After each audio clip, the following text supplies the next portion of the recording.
எதிரணியைச் சேர்ந்த அருமைக்குரிய இயக்குனர் நடிகர் அங்காடி தெருவில் மிக அற்புதமாக நடித்தார். இங்கே வந்து மாங்காய் அடிக்கிறது சொல்லி கொடுத்தாரு. உங்களுக்கு நல்லா மாங்காய் அடித்தா பரவாயில்ல, தொடர்ந்து அடிச்சுக்கிட்டே இருந்தால் சில நேரம் என்ன ஆகுன்னு கேட்டிங்கன்னா ரோட்டில் போகிற மண்டை உடஞ்சிரும். அப்புறம் கேஸு கோர்ட்டு அது இது போலீஸுன்னு போய் மாட்ட வேண்டியிருக்கும். 2 மாங்காய் விழுந்தது இல்லை ஐயா சொன்ன மாதிரி எடுத்துகிட்டு போனாக்கா பிரச்சனை இல்லாமல் வாழலாங்கிறத நாங்கள் சொல்ல வந்திருக்கிறோம். பகவத்கீதையெல்லாம் சொன்னார் அவர். அந்த பகவத்கீதையிலே ஒரு அருமையான வசனம் உண்டு, கடமையை செய், பலனை எதிர்பாராதே. என்ன நடுவர் அவரே தப்பா சொல்ல? வெங்கடேஷுக்கு தெரியும், அவர் பாயிண்ட்டுக்கு எது தேவையோ அதை எடுத்துக்கிட்டார். அந்த பாட்டை கடமையை நீ செஞ்சினா கிடைக்கிறது தானா கிடைக்கும். நீயா போய் முட்டி மோதிட்டு இருக்காத. கிடைக்கலன்னா என்ன ஆகும்? வருத்தம் வரும் இல்லையா? ஊழிர் பெருவெளி யாவுல மற்றொன்று சூழினும் தான் முந்துரும் அப்படிங்கிறார் திருவள்ளுவர். ஊழையும் உப்பக்கம் காண்பார்னு அவர் தான் சொல்றாரு. முயற்சி பண்ணியா? முயற்சி பண்ணு, வேண்டான்னு நாங்கள் சொல்லவே இல்லை.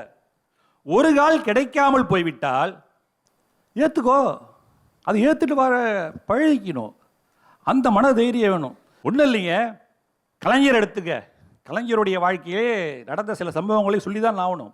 இங்கே தான் ஈரோடு, தந்தை பெரியார் வாழ்ந்த மண். அந்த மண் அங்கே பெரியாருடைய குடியரசு அலுவலகத்தில் கலைஞர் மாதம் ரூபாய் 45 சம்பளத்துக்கு வேலை செய்கிறார். நினச்சி பாருங்க.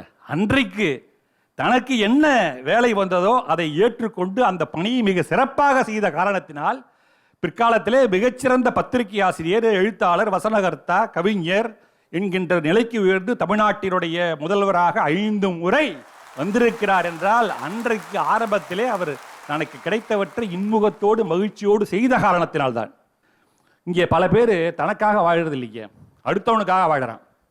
நீங்கள் நல்லா சிந்திச்சு பார்த்தீங்கன்னா நம்மளுடைய துன்பத்துக்கு என்ன காரணமாக இருக்குன்னு பார்த்தீங்கன்னா, பைக் வச்சிருப்பான், இது போதும் நினச்சா போதும். சரி, ஒரு கார் வாங்கணும்னா ஒரு செடான் டைப் கார் 8 லட்ச ரூபா 9 லட்ச ரூபா வாங்கலாம். வாங்கி வச்சிருப்பான்.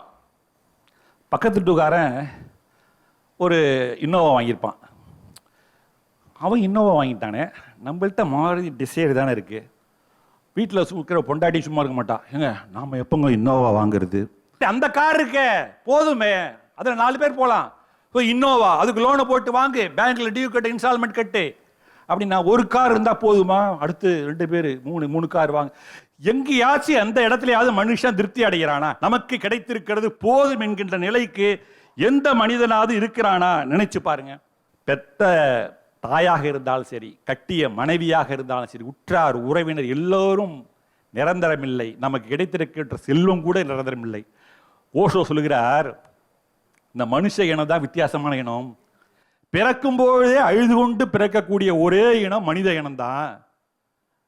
வாழும்பொழுதே புலம்பிக் கொண்டே வாழக்கூடிய ஒரே இனம் மனித இனம் தான். நல்லா சிந்திச்சு பார்க்கணும். புலம்பிக்கிட்டே இருப்பான், எனக்கு அது கிடைக்கல, எனக்கு ப்ரொமோஷன் வரல, எனக்கு இன்க்ரிமெண்ட் வரல, நான் எதிர்பார்த்தது கிடைக்கல, என் பையன் அந்த வேலைக்கு போகல, என் மருமகன் இப்படி வந்து வாழ்ச்சிட்டான். வாழ்நாள் பூரா புலம்பிக்கிட்டே இருப்பான். கடைசியில் நிராசையோடு கண்ணை மூடுகிற இறந்து போகின்ற ஒரே இனம் மனித இனம் தான்றார்.